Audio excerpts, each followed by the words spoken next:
Good morning students. जैसा कि आपको पता है हमारे हम स्टार्ट कर रहे हैं। हमारा टॉपिक है part of speech. Part of का फर्स्ट पार्ट हम पढ़ेंगे आज। पार्ट ऑफ स्पीच जैसा कि हमने 9 में पढ़ा था, part of speech total 8 types होते हैं, लेकिन अब 11 में एक नया टॉपिक हम जानेंगे कि 9 टाइप्स कौन सा है, डिटर्मिनर। जैसे कि आपको पता है टाइप ऑफ स्पीच के टोटल 9 टाइप्स होते हैं। मैं यहाँ लिख रहा हूँ, there are 9 types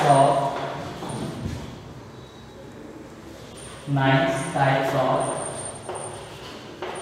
part of speech. Number 1 है noun, second pronoun, number 3 verb, number 4 adverb, number 5 adjective,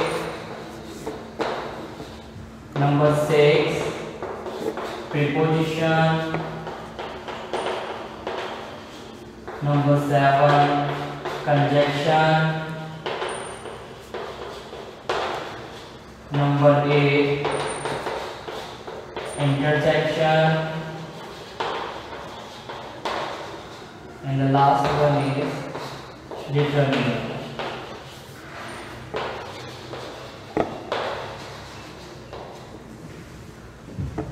ninth class में हमने ये टोटल 8 टाइप्स पढ़े थे, लेकिन इस बार 11 में कोई नया टॉपिक जानने मिलेगा, डिटर्मिनर। आपने पढ़ा था 9th में noun, pronoun, verb, adverb, adjective, preposition, conjunction, interjection. But अब 11th में हम एक नया टॉपिक जानेंगे, determiner. What is determiner? Determiner के बारे में जानेंगे। देखिए आप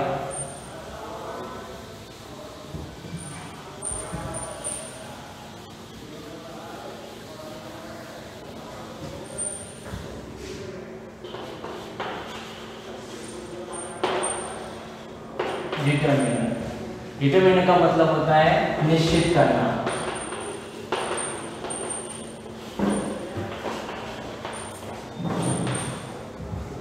डिटर्मिनर जो वर्ड होता है वो डिटरमाइन वर्ड से बना हुआ वर्ड है, से बना हुआ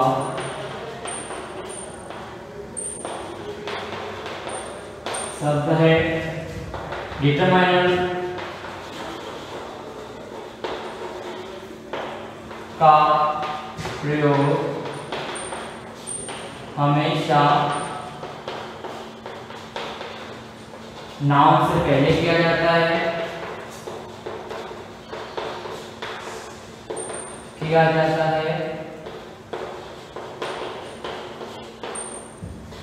जबकि प्रोनाउन से पहले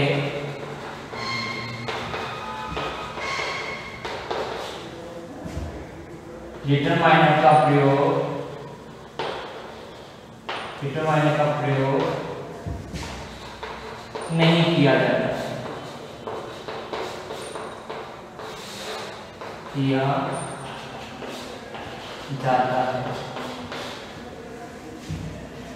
डिटरमिनर आपको पता है, जैसे डिटरमिनर का मतलब होता है निश्चित करना। डिटरमाइन वर्ड से बना हुआ ये शब्द है। डिटरमाइनर का प्रयोग हमेशा नाउन से पहले किया जाता है, जबकि प्रोनाउन से पहले इसका प्रयोग नहीं किया जाता है। ठीक है। अब डिटरमाइनर होता है क्या, डिटरमाइनर के टाइप्स क्या होते हैं वो हम जानेंगे।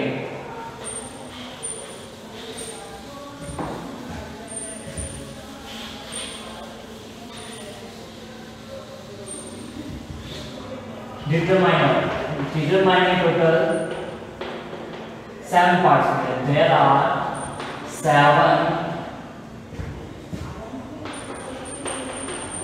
Types of determiner. नंबर 1 है article,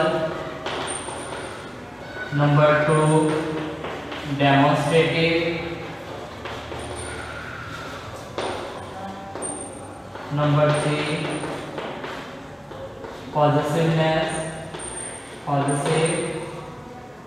number 4 distributive, Number 5,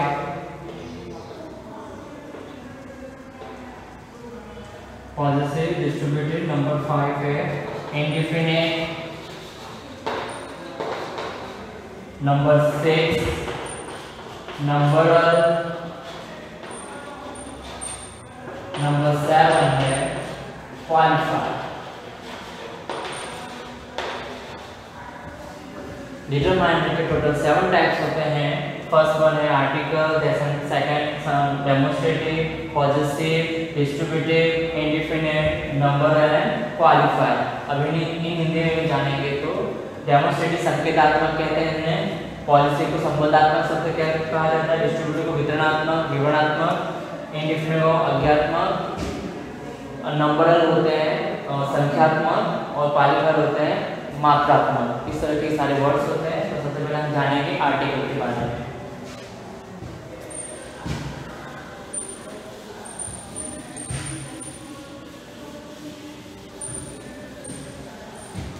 article हमें ये पता है कि हम मतलब 5th क्लास से पढ़ रहे हैं कि आर्टिकल 3 होते हैं, ए एंड द।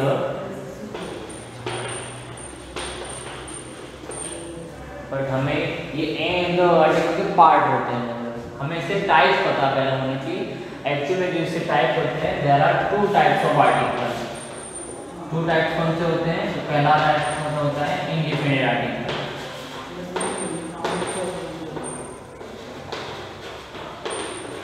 और सेकंड होता है डिफिनिट आर्टिकल।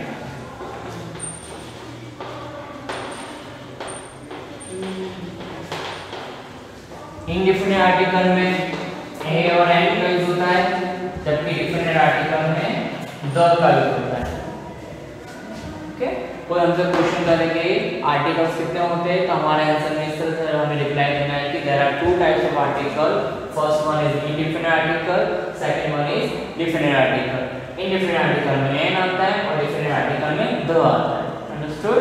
हम जानेंगे अब इंडिफिनिट आर्टिकल्स क्या होते हैं।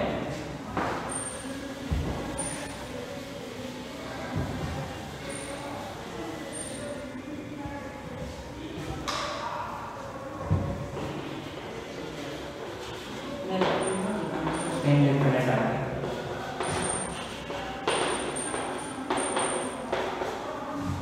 इंडिफिनिट आर्टिकल में ए और एन का यूज होता है। जैसे हमें पता है ए का यूज हमेशा कॉन्सोनेंट से पहले किया जाता है, तो पहले, और एन इसका होता है, एन आर्टिकल होता है वॉवेल से पहले।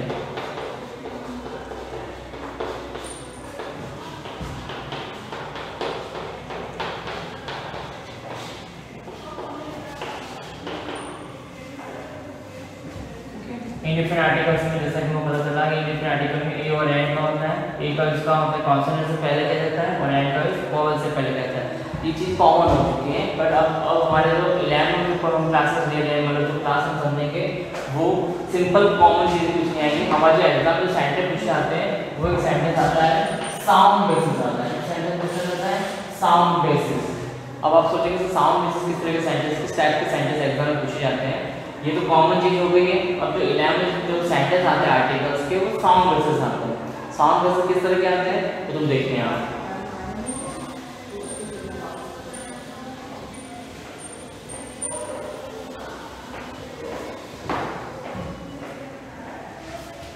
साउंड बेसिस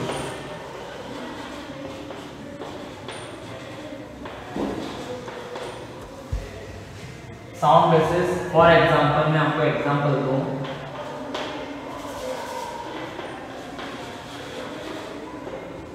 there is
अब मैंने आपके सामने 4 एग्जाम्पल दिए हैं। चारों एग्जाम्पल में आप सारे वर्ड्स देखेंगे।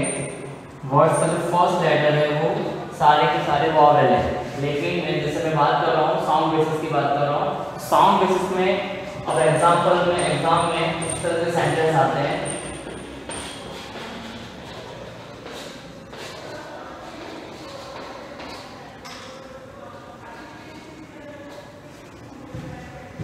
एग्जाम में से सेंटेंस आते हैं। तो अब क्या करते हैं, बहुत से बच्चे जैसे हम देखते हैं कि ओ क्या है, वॉवेल है, तो वॉवेल के चलते हम क्या करते हैं, इसमें एंड फिलअप करते हैं। इसमें यूरोपियन में ई वॉवेल है तो हम क्या करते हैं, एंड। इसमें ओ वॉवेल है तो भी एंड, यहाँ पे यू वॉवेल है तो एंड। बट ये चारों के चारों सेंटेंस आपके रॉन्ग है। मैं बात कर रहा हूँ साउंड बेसिस की। साउंड बेसिस का मतलब ये होता है, जैसे इसको पढ़ते कैसे हैं, 1 रुपी नोट। कैसे पढ़ते हैं इसको, 1 रुपी नोट। 1 में मतलब होता है व जो होता है वो किसमें आता है, कॉन्सोनेंट में आता है। तो साउंड में जो मतलब आपको लेटर पे ना जाकर के इसमें उस वर्ड के साउंड पे जाना है आपको। जैसे साउंड में जैसे पढ़ते कैसे 1 रुपीस, तो 1 रुपए में व जो आता है वो किसमें आता है, कॉन्सोनेंट में आता है। तो कॉन्सोनेंट में आने के चलते यहाँ पे कौन सा आर्टिकल आएगा, ए आर्टिकल आएगा। सेम वही चीज इसमें, जैसे तो पढ़ते कैसे यूरोपियन पढ़ते हैं, तो यूरोपियन में जो य साउंड आ रहा है वो भी कॉन्सोनेंट में आता है। तो कॉन्सोनेंट में आने के चलते यहाँ पे भी क्या आएगा, अ। सेम वही चीज 1 रुपी, ये सॉरी 1 आई में था, तो 1 में जो व था तो मैंने ए लगाया। सेम वही चीज इसमें, जैसे 1 रुपी वो साउंड आ रहा है, साउंड के चलते यहाँ पे भी ए आर्टिकल आएगा। उसको पढ़ते हैं यूनिक थिंग, यूनिक का यू य आ रहा है, ये उसके चलते यहाँ पे कौन सा आर्टिकल आएगा, ए आर्टिकल आएगा। तो आपके आंसर सारे सब में कौन सा आर्टिकल आएगा, अ आर्टिकल आएगा।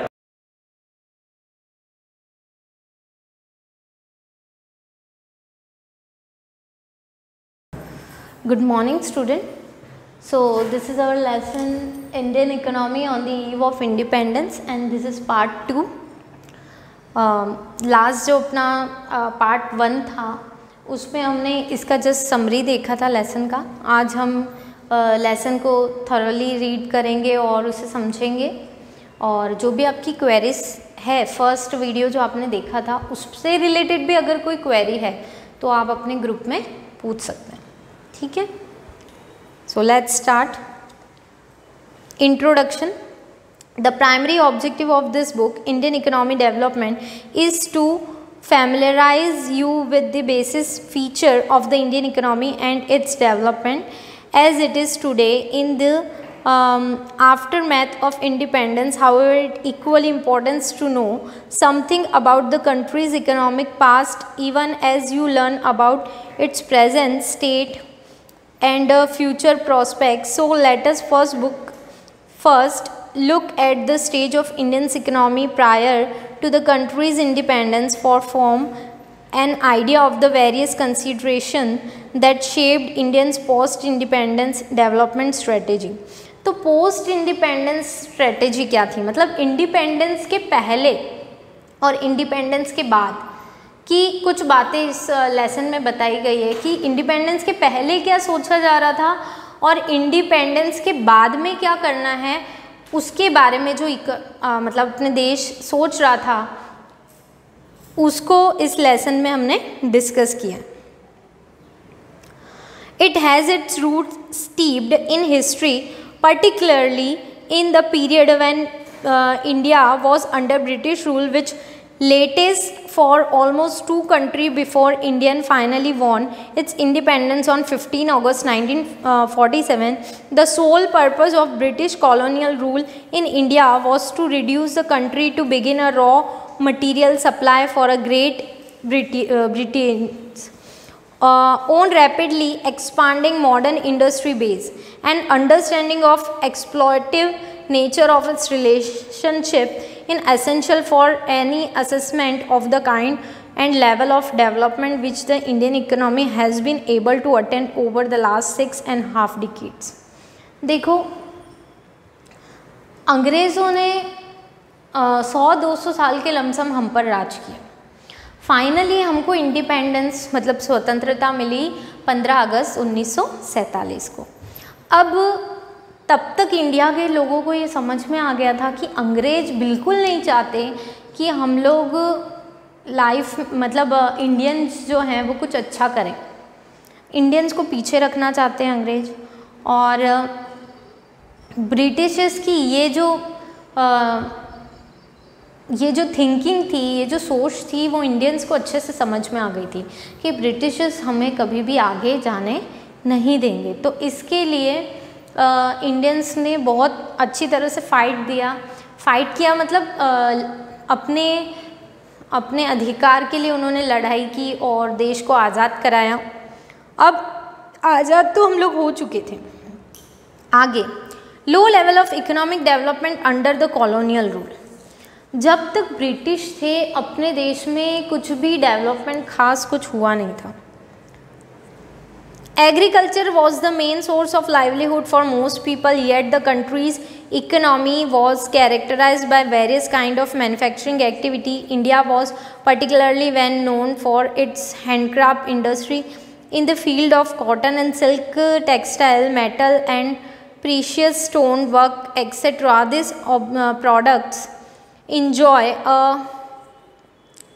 a worldwide market based on the reputation on the fine quality of material used and the high standard of craftsmanship seen in all imports from India. देखो, इंडिया में जो भी कच्चा माल था, जैसे कि मेटल्स जो थे, मेटल समझते हो, खनिज, तो मेटल्स की बहुत मांग थी, दूसरे देशों में बहुत डिमांड थी मेटल्स की, और इंडिया से जो मेटल्स मिल रहे थे वो बहुत अच्छी क्वालिटी के थे। तो ये ब्रिटिश को अच्छी तरह से पता था।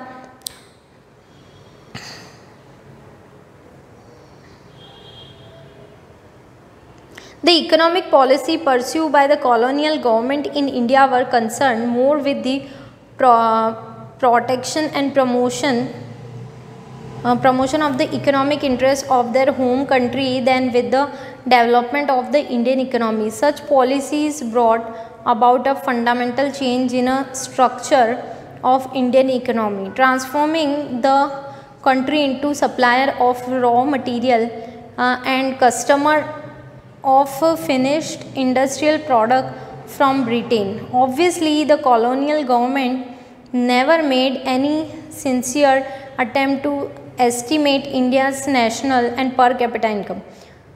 अंग्रेज़ों को कोई इंटरेस्ट नहीं था कि देश के लोगों की इनकम कितनी है या पर कैपिटा इनकम, जो अपन 11th में पढ़ चुके हैं, पर कैपिटा इनकम कितनी है देश के लोगों की, कोई इंटरेस्ट नहीं था। ना ही उन्होंने ये पता करने की कोशिश की कि देश के लोगों की इनकम कैसी हो रही है, कम से कम एक आदमी दिन का कितना कमाता है या कितना कमाना चाहिए, कोई मतलब नहीं था उनको। Among the notable estimators Dadabhai Naoroji, William Digby, Findlay Shirras, VKRV Rao and RC Desai, it was Rao whose estimate during the colonial period was considered very significant. इन सब लोगों ने अटैम्प्ट किया। अपन ने लास्ट ईयर भी पढ़ा था 10th में कि दादा भाई नौरोजी, VKRN और राव और ये RC Desai, Findlay Siraj, William Digby, इन्होंने पर कैपिटा इनकम और अपने देश का GDP निकालने की कोशिश की थी। लेकिन RC देसाई का जो कैलकुलेशन था उसको ज़्यादा सटीक और ज़्यादा सही माना गया उस समय। Most study did find that the country's growth of aggregate real output during the first half of the 20th century was less than 2%, coupled with a meager 0.5% growth in per capita output per year. मतलब इतना कम था, 20th century was less than 2% coupled with a merged 0.5% growth in a per capita output. खाली आधे % की growth हो रही थी हर साल, ऐसी स्थिति थी। मतलब लोगों की कोई तरक्की खास हो नहीं रही थी। एग्रीकल्चर सेक्टर में क्या हो रहा था?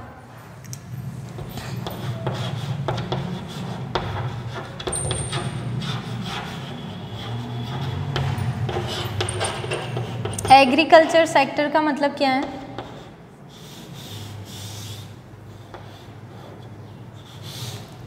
फार्मिंग एंड एनिमल हस्बेंड्रिंग, फार्मिंग मतलब कृषि, कृषि तो पता ही होगा खेती, एनिमल हस्बेंड्री मतलब पशुपालन।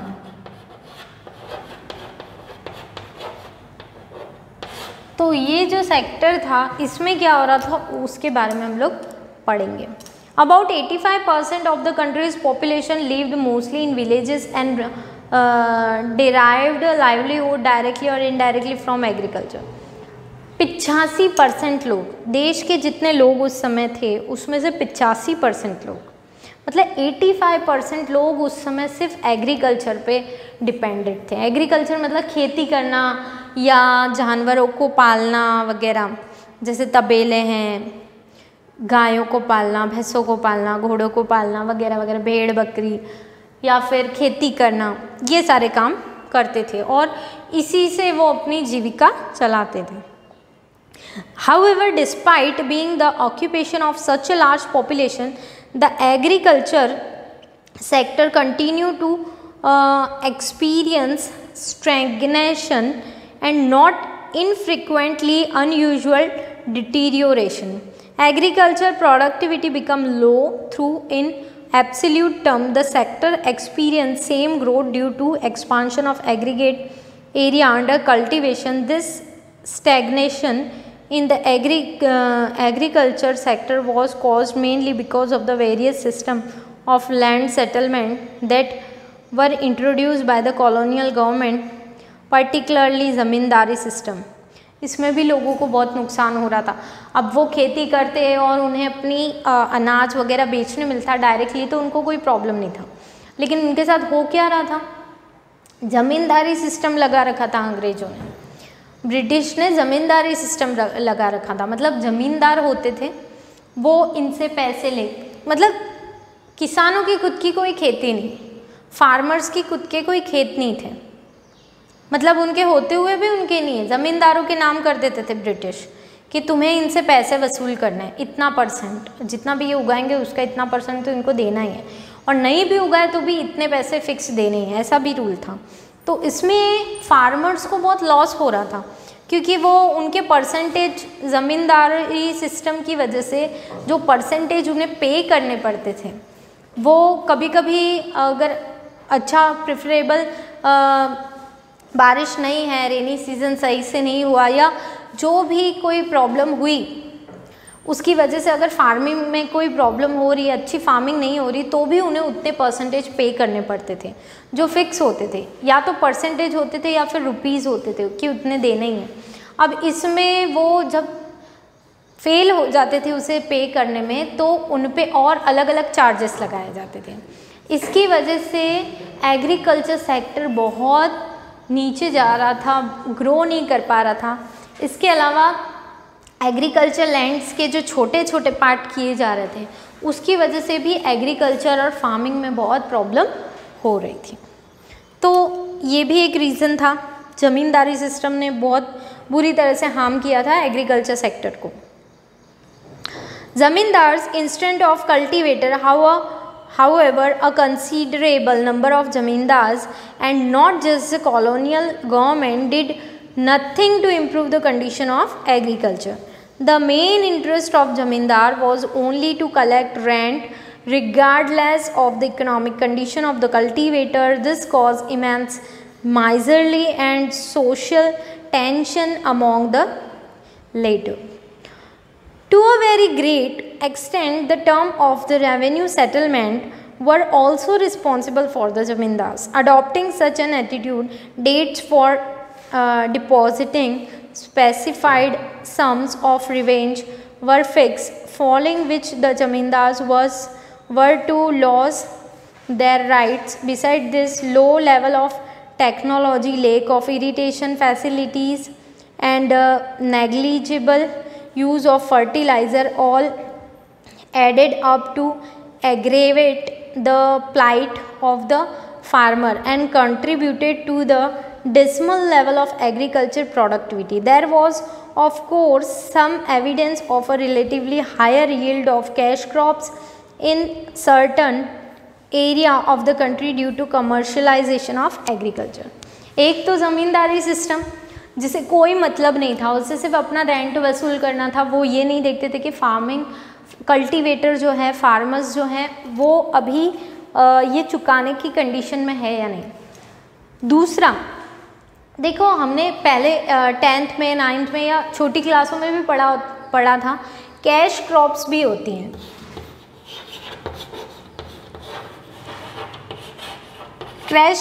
कैश क्रॉप्स कौन सी फसलें होती हैं जो खाने में इस्तेमाल नहीं होती, मतलब अनाज नहीं होता, लेकिन वो इंडस्ट्रियल पर्पस से बहुत इम्पॉर्टेंट होती है। तो अंग्रेज़ ये भी प्रेशर डालते थे कि आपको कैश क्रॉप तो कल्टीवेट करनी है, जैसे कि कपास है या नील की खेती करवाते थे, अफीम की खेती करवाते थे, मतलब ये कैश क्रॉप्स थी। अब ये क्रॉप्स तो क्या होगी कि जो फार्मर होगा, किसान होगा, उसको पूरी तरह से बेचनी पड़ेगी, वो खाएगा थोड़ी उसको बैठ के, कपास को तो खा नहीं सकता। जबकि वो अगर अनाज उगाता है तो वो अपने लिए, अपने घर के लिए भी उसे सेव कर सकता है। तो कैश क्रॉप्स उगाने पे उसे क्या फ़ायदा होगा, उसको अनाज तो वापस ख़रीदना ही पड़ेगा पूरे साल भर के लिए उसके लिए, तो इसमें उसे बहुत लॉस होता था। तो कैश क्रॉप्स के लिए कंटिन्यू उन पे दबाव डाला जाता था और इस वजह से फार्मर्स की हालत और ज़्यादा ख़राब हो गई थी। तो ये था अपना एग्रीकल्चर। और नेक्स्ट जो अपना वीडियो होगा उसमें हम आगे अगले सेक्टर के बारे में पढ़ेंगे। आई होप सो आपको ये समझ में आ गया होगा। That's it.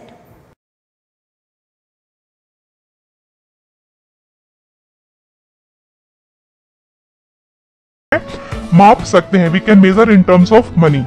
उसके बाद नेक्स्ट जो प्रोसेस है यानी नेक्स्ट जो स्टेप है वो है रिकॉर्डिंग। इसको हमने पहले ही बताया था कि अकाउंटिंग में एक इसका नाम है जिसको बोलते हैं जर्नलाइजिंग, और इस जर्नलाइजिंग जब आप करते हो तो उसको बोलते हैं जर्नल एंट्रीज पास करना। देखिए जर्नल एंट्रीज का मतलब जो भी इवेंट्स हो रहे हैं, जैसे कि यहाँ आपने इवेंट करे परचेज रॉ मटेरियल, इसको कैसे लिखेंगे, तो यानी इसकी आपको जर्नल एंट्री करनी पड़ेगी। सैलरी पेड जब आप लिखोगे तो इसकी भी आपको जर्नल एंट्री करनी पड़ेगी। इलेक्ट्रिसिटी बिल पे किया, इसकी भी आपको जर्नल एंट्री करनी पड़ेगी। और ये जर्नल एंट्री कहाँ होती है, एक किताब होती है, एक बुक होती है अकाउंटिंग में जिसको बोलते हैं हम जर्नल। अगर बिजनेस छोटा है तो वो एक ही किताब रखेगा जिसका नाम होगा जर्नल, और सभी लेन देन को वो जर्नल में ही लिखेगा। लेकिन अगर बिजनेस बड़ा है तो उसके लेन देन भी बहुत होंगे। यहाँ पर मैंने एग्जांपल के लिए 4 ट्रांजेक्शन्स ली है, लेकिन एक बहुत बड़ा बिजनेस है तो हो सकता है एक दिन में उसमें लाखों ट्रांजेक्शन्स हो। तो अगर वो लाखों ट्रांजेक्शन्स को सिर्फ एक ही बुक जिसका नाम है जर्नल उसमें लिखेगा तो उसके लिए बहुत प्रॉब्लम हो जाएगी बाद में उनसे कोई भी इंफॉर्मेशन निकालना, कोई भी डिसीजन लेना। तो इसीलिए अगर बिजनेस बड़ा होता है तो वो जर्नल को अलग अलग कैटेगरीज में डिवाइड कर देता है, यानी जर्नल अलग अलग तरीके के बनाता है जिसको बोलते हैं कैश बुक। कैश बुक वो बुक होती है जिसमें सिर्फ कैश से रिलेटेड जर्नल एंट्रीज की जाती है, यानी बिजनेस में अगर ऐसा कोई लेन देन हो रहा है जिसमें या तो कैश आ रहा है या फिर जा रहा है तो उसको कैश बुक में लिखेंगे, यानी उसकी एंट्री कैश बुक में होगी। फिर आता है परचेज बुक। अगर कोई भी माल उधार खरीदा जाता है तो उसकी एंट्री होगी परचेज। परचेज मतलब खरीदना, क्या खरीदेंगे, माल, कच्चा माल, कुछ और नहीं, यानी मशीनरी खरीद रहे हो, फर्नीचर खरीद रहे हो, उसकी एंट्री नहीं, यानी ऐसा माल खरीदा जा रहा है जो किसी भी चीज को बनाने के लिए जरूरी है। जैसे कि अगर आपका जूता बनाने की फैक्ट्री है तो अगर आप चमड़ा खरीदते हो उधार पर तो उसकी एंट्री आप परचेज बुक में करोगे। अगर आपकी फर्नीचर की शॉप है तो अगर आप लकड़ी खरीदते हो तो उसकी एंट्री आप परचेज बुक में खरीदते हो। लेकिन अगर आपका फर्नीचर का शोरूम है जिसमें आप बना बनाया फर्नीचर खरीद कर बेचते हो तो फिर आप जो फर्नीचर खरीदोगे तब वो आपका परचेज बुक में आ जाएगा। इसीलिए देखना पड़ेगा कि क्वेश्चन में किस तरह का बिजनेस है, उसमें रॉ मटेरियल क्या होगा। तो रॉ मटेरियल अगर आप उधार खरीदते हो तो उसकी एंट्री परचेज बुक में होंगी। अब मुझे जरा कमेंट बॉक्स में यह लिखे बताइएगा कि अगर नगद यानी कैश में परचेज किया जाएगा माल तो उसकी एंट्री कहाँ होगी। सिमिलरली सेल्स बुक यानी माल बेचा जा रहा है, क्या बेचा जा रहा है, उधार। अगर उधार माल बेचा जाता है तो उसकी एंट्री सेल्स बुक में होगी। माल का मतलब यही जिसमें बिजनेस डील करता है, यानी व्यवसाय जिसका काम करता है। जैसे कि जूता बनाने की फैक्ट्री के लिए जो जूता बन जाएगा प्रॉपर तरीके से वो उसके लिए एक फाइनल गुड्स हो जाएगा। अगर चीनी बनाने वाली कंपनी है तो जो फाइनल जो प्रोडक्ट होगा वो उसका चीनी होगा डब्बे में पैक किया हुआ, तो वो बेचा जाएगा तो वो सेल्स बुक में लिखा जाएगा अगर उधार होगा। तो अब आप कमेंट बॉक्स में लिखकर मुझे ये बताइए कि अगर नगद माल बेचा जाता है तो उसकी एंट्री कहाँ होगी। उसके बाद सेल्स रिटर्न बुक यानी माल वापस आया। कौन सा माल? बेचा गया माल। सेल्स मतलब बेचना, तो जो भी माल बेचा था अगर वो वापस आ जाता है तो उसकी एंट्री सेल्स रिटर्न बुक में होगी। ऐसे ही होता है परचेज रिटर्न बुक, जो कि मैंने लास्ट में लिखा है। जो भी माल खरीदा था वो वापस करना पड़ रहा है तो उसकी एंट्री होगी परचेज रिटर्न बुक में, यानी उधार खरीदा गया माल। उसके बाद आता है बिल्स पेबल बुक और बिल्स रिसीवेबल बुक। ये आपके सिलेबस में नहीं है लेकिन ये बुक्स होती हैं। इसके लिए आपको एक अलग से चैप्टर भी है जिसका नाम है बिल्स ऑफ एक्सचेंज। उसमें डिटेल में आप सीखोगे कि ये सब क्या होता है। उसके बाद जो नेक्स्ट स्टेप होता है वो होता है क्लासिफाइंग। क्लासिफाइंग का जो नाम है प्रॉपर अकाउंटिंग में उसको बोलते हैं लेजर पोस्टिंग। लेजर क्या होता है? लेजर सिर्फ बुक्स का नाम है, एक प्रॉपर बुक का नाम है। अब लेजर में जब आप लिखते हो तो उसके लिए अलग वर्ड है पोस्टिंग, यानी लेजर में पोस्टिंग करना। जर्नल एंट्री के बाद जो नेक्स्ट स्टेप होता है वो लेजर पोस्टिंग होता है। इसमें तो लेजर पोस्टिंग से आप क्या करते हो? अकाउंट बनाने का काम करते हो। कैश अकाउंट हो गया, राम का अकाउंट हो गया, फर्नीचर अकाउंट हो गया, जिसमें फर्नीचर से रिलेटेड सारी एंट्री होगी, चाहे वो उधार हो चाहे वो फिर नकद हो। या फिर परचेज अकाउंट हो गया जिसमें परचेज से रिलेटेड सारी एंट्रीज होंगी। तो अगर आपने माल उधार खरीदा है तो भी एंट्री उसकी परचेज अकाउंट में होगी, और नकद खरीदा है तो भी उसकी परचेज एंट्री परचेज अकाउंट में होगी। फिर उसके बाद आता है नेक्स्ट स्टेप समराइजिंग। हिंदी में बोलते हैं सारांश में व्यक्त करना। बताया था मैंने अभी, इसमें हम फाइनल अकाउंट बनाते हैं। एक्चुअल में जो ट्रायल बैलेंस है ये फाइनल अकाउंट नहीं है, ये एक ऐसा स्टेटमेंट होता है जिसमें आप यह देखते हो कि क्या कोई गलती तो नहीं हो गई। तो गलती हुई है या नहीं हुई है जर्नल एंट्रीज करते टाइम या फिर लेजर पोस्टिंग करते टाइम, उसको देखने के लिए आप ट्रायल बैलेंस निकालते हो। तो एक्चुअल में जो आपके फाइनल अकाउंट्स है वो 3 होते हैं: trading account, profit and loss account और बैलेंस शीट। ट्रेडिंग अकाउंट से आपका ग्रॉस प्रॉफिट या फिर ग्रॉस लॉस निकल कर आता है, और फिर प्रॉफिट एंड लॉस अकाउंट से आपका नेट लॉस या फिर नेट प्रॉफिट निकल कर आता है। अब ग्रॉस प्रॉफिट क्या होता है? देखिए, फैक्ट्री की इनकम में से फैक्ट्री के खर्चे को घटाने के बाद जो प्रॉफिट निकल के आता है वो होता है ग्रॉस प्रॉफिट। और कुछ ऑफिस के खर्चे भी होते हैं, तो अगर आप उस ग्रॉस प्रॉफिट में ऑफिस की इनकम को जोड़ देते हो और ऑफिस के खर्चे को घटा देते हो तो जो प्रॉफिट निकल के आता है उसको नेट प्रॉफिट बोलते हैं, और अगर इसका रिवर्स हो तो फिर वो नेट लॉस बन जाता है। बैलेंस शीट एक स्टेटमेंट होती है, टी शेप में होती है, जिसमें यह बता होता है कि बिजनेस में ऐसी कौन सी चीजें हैं जो उसकी खुद की अपनी हैं और ऐसी कौन सी चीजें हैं जो उसने बाहर से ली हुई हैं। जो उसकी खुद की होती है उसको बोलते हैं एसेट्स, और जो उसने बाहर से ली होती हैं वो होती हैं लायबिलिटीज। जैसे कि अगर बिजनेस ने ऋण लिया है यानी लोन लिया है तो वो लायबिलिटी साइड में आ जाएगा। बिजनेस ने अगर मशीनरी ली है वो उसकी अपनी है तो वो एसेट साइड में आ जाएगी। डिटेल में हम पढ़ेंगे, जब टर्म्स आप पढ़ेंगे अकाउंटिंग टर्म्स उसमें समझ में आ जाएगा। तो इस समराइजिंग स्टेप के बाद जो नेक्स्ट स्टेप आता है एनालाइजिंग एंड इंटरप्रिटेशन, वही जो मैंने बताया था। इसमें कंपेयर करते हैं कि इस साल कितना प्रॉफिट रहा, पिछले साल कितना था, कम है या ज्यादा है, क्यों कम है, क्यों ज्यादा है, इसके पीछे क्या रीजंस लिए। इसके लिए आप अलग अलग टूल्स को यूज करते हो, जिसमें आ जाता है रेशोज यानी अनुपात का यूज करते हो। अलग अलग रेशोज होते हैं जो आप 12th क्लास में पढ़ोगे, 11th क्लास में नहीं है आपका। कैश फ्लो आ जाता है, फंड फ्लो आ जाता है, जो आप हायर क्लासेस में पढ़ोगे। तो ये अलग अलग टूल्स हैं जिसकी वजह से आप एनालाइज करते हो। उसके बाद फाइनली कम्युनिकेटिंग टू यूजर्स, यानी एक्चुअल में फिर फाइनल प्रॉपर फॉर्मेट बनाते हो जिसमें आप सारी इन्फॉर्मेशन डालते हो फर्म की, कि कितना प्रॉफिट रहा या फिर कितना लॉस रहा, कितनी एसेट्स हैं, कितनी लायबिलिटीज हैं, कंपनी ने क्या क्या स्टेप्स लिए अच्छे जो उसके लिए फायदेमंद रहे। ये सब चीजों को आप एक रिपोर्ट बनाते हो इसकी, और इसको फिर आप पब्लिश करते हो न्यूज़पेपर में अगर बड़ी कंपनी है तो, जिसकी वजह से सभी गवर्नमेंट को पता चलता है, बैंक को पता चलता है। लेकिन अगर आपका छोटा बिजनेस है तो फिर आप तक ही सीमित रहता है। जब आप टैक्स भरते हो तो फिर टैक्स अथॉरिटीज उसका यूज करती हैं। तो ये होता है कम्युनिकेटिंग टू यूजर्स में आप प्रॉपर रिपोर्ट बनाते हो। अब नेक्स्ट पॉइंट आता है बुक कीपिंग, अकाउंटिंग और अकाउंटेंसी। अगर आपको पहले का पॉइंट समझ में आ गई तो इसमें आपको कोई भी प्रॉब्लम नहीं होगी।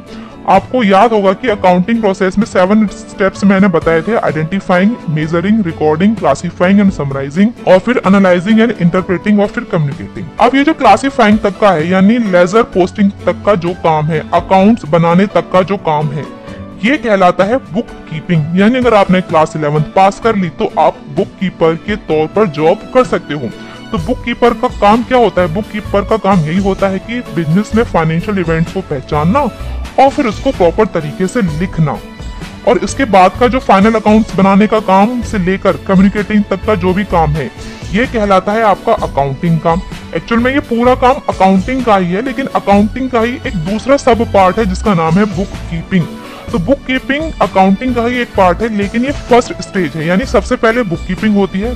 नाम से ही पता चल रहा होगा, बुक कीपिंग, किताबों को रखना। किताबों मतलब क्या होगा, किताबों में लिखना। तो लिखने तक का जो भी काम है वो बुक कीपिंग में कहलाता है। उसके बाद थोड़ा और नॉलेज चाहिए होती है उसके काम को करने के लिए। फाइनल अकाउंट्स बनाने होते हैं, उसको कंपेयर करना होता है, तो नॉलेज ज्यादा चाहिए होती है, स्किल चाहिए होती है, तो वो आ जाता है अकाउंटिंग में। तो बुक कीपिंग आपकी फर्स्ट स्टेज है और अकाउंटिंग आपका पूरा प्रोसेस है। बुक कीपिंग पार्ट है अकाउंटिंग का। तो कौन सा बड़ा है, बुक कीपिंग या अकाउंटिंग? ऑब्वियसली अकाउंटिंग बड़ा है। यहाँ पर देखिए पूरा डेफिनेशन होता है पूरी प्रॉपर फॉर्मेट में। उसके लिए एक वीडियो ऑलरेडी अपलोडेड है, लिंक आपको नीचे डिस्क्रिप्शन बॉक्स में मिल जाएगा। तो आप डिफरेंस बिटवीन बुक कीपिंग और अकाउंटिंग या फिर difference between accounting and accountancy देखना चाहते हो तो आप नीचे लिंक पर क्लिक कीजिए, वहां से आपको प्रॉपर वीडियो मिल जाएगी और वहां से आप अपने इस टॉपिक को कवर कर सकते हैं। तो जो भी मैंने पॉइंट्स आपको बताए थे आप अपनी स्क्रीन पर पढ़ सकते हो। उसके बाद नेक्स्ट टॉपिक है कि ब्रांचेस क्या होती हैं अकाउंटिंग की। देखिए आपने साइंस सब्जेक्ट पढ़ा होगा, तो अब 10th तक तो आपके पास साइंस ही रहती है, लेकिन क्लास 11th से वो बढ़ जाती है केमिस्ट्री, फिजिक्स और बायोलॉजी में। सिमिलरली तो बिजनेस के नेचर के अकॉर्डिंग कि बिजनेस छोटा है या फिर बड़ा है, और फिर उसके अकॉर्डिंग उसकी क्या क्या नीड्स हैं, उसके बेसिस पर भी अकाउंटिंग को 3 पार्ट्स में डिवाइड किया गया है। सबसे पहला नाम है फाइनेंशियल अकाउंटिंग, दूसरा है कॉस्ट अकाउंटिंग और तीसरा है मैनेजमेंट अकाउंटिंग। इसके नाम से भी आपको काफी हद तक पता चल रहा होगा। तो जो फाइनेंशियल अकाउंटिंग है यानी वित्तीय लेखांकन है, जो कि आपकी जो बुक है उसका नाम भी है, इसमें आप वही पढ़ते हो जो कि जिसके बारे में हमने अभी सीखा है, यानी इसमें आप सभी इकोनॉमिक ट्रांजेक्शन्स को लिखना सीखते हो और फिर उसमें क्या प्रॉफिट रहा या फिर लॉस रहा वो निकल के आते हैं। तो फाइनेंशियल अकाउंटिंग में क्या करते हो, रिकॉर्ड करते हो सभी ट्रांजेक्शन्स को और जिसका आउटपुट होता है वो होता है प्रॉफिट लॉस और बैलेंस शीट। उसके बाद आता है कॉस्ट अकाउंटिंग। कॉस्ट अकाउंटिंग का क्या मतलब होता है कि ये कॉस्ट को एनालाइज करता है, कॉस्ट को अच्छे तरीके से लिखता है और फिर ये देखता है कि कॉस्ट कितनी रही, उसको किस तरीके से कम कर सकते हैं और क्या क्या उसमें स्टेप्स ले सकते हैं।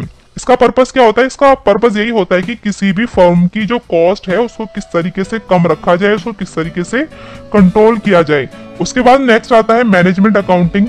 इसका नाम ही आपको पता चल रहा होगा कि ये किसके लिए बनाया गया है, मैनेजर्स के लिए। जब बिजनेस बड़ा हो जाता है तो उसमें मालिक काम नहीं करता है बल्कि मैनेजर्स होते हैं जो कि काम करते हैं और मैनेजर्स को निर्णय लेने होते हैं, डिसीजंस लेने होते हैं। तो बिजनेस में मैनेजर्स को जो भी डिसीजन लेने होते हैं उसके लिए बिजनेस की सभी डिटेल्स चाहिए होती हैं, तो वो हेल्प करता है मैनेजमेंट अकाउंटिंग। तो मैनेजमेंट अकाउंटिंग में क्या होता है, मैनेजमेंट अकाउंटिंग में बिजनेस की वो सभी डिटेल्स निकाली जाती हैं जिसके बेसिस पर किसी मैनेजर को डिसीजन लेना होता है। और जो मैनेजमेंट अकाउंटिंग है वो आप ग्रेजुएशन से पढ़ना सीखोगे। कॉस्ट अकाउंटिंग भी आपका ग्रेजुएशन से ही स्टार्ट होगा।